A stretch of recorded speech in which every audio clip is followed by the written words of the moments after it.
Second in command, RSI V. Appalraju took charge.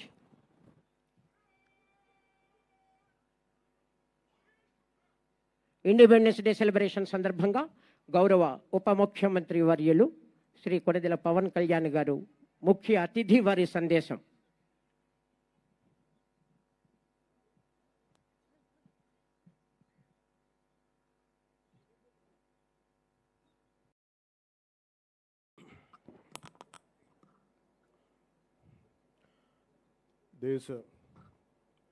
మన భారతదేశపు 80వ స్వాతంత్ర దినోత్సవం సందర్భంగా ఈ కార్యక్రమానికి విచ్చేసిన గౌరవ పార్లమెంట్ సభ్యులకి, శాసనమండలి సభ్యులకి, వివిధ కార్పొరేషన్ల చైర్మన్లకి, పార్లమెంటేరియన్స్కి,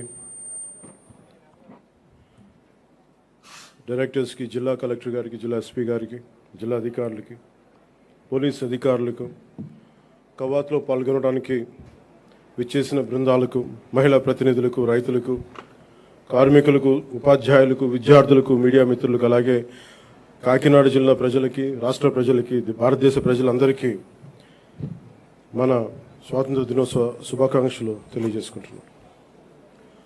ఈ తీర ప్రాంతం నుంచి జాతీయ పతాకం సాక్షిగా మన స్వాతంత్రాన్ని స్మరించుకుంటున్న ఈరోజు ఎంతో ప్రత్యేకమైనది. 80 సంవత్సరాల అంటే దాదాపు 8 దశాబ్దాల భారత ప్రయాణం. ఒక తరం స్వాతంత్రం కోసం పోరాడింది, ఒక తరం ఆ స్వాతంత్రాన్ని కాపాడింది, మరో తరం దేశ నిర్మాణానికి పునాదులు వేసింది.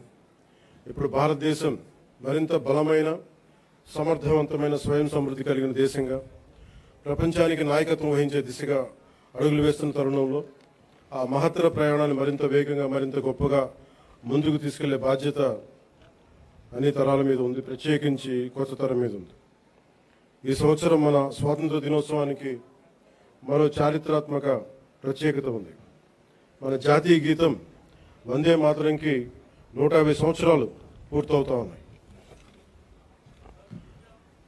స్వాతంత్ర సమరయోధులు కష్టాలు, వారి త్యాగాలు ఫలితంగా మనకు లభించిన స్వాతంత్రాన్ని కేవలం ఒక చారిత్రక ఘట్టంగా గుర్తు చేసుకోవడం కాదు, స్వాతంత్రాన్ని అర్థం కల్పించే బాధ్యతను కూడా మనం గుర్తు చేసుకోవాలి.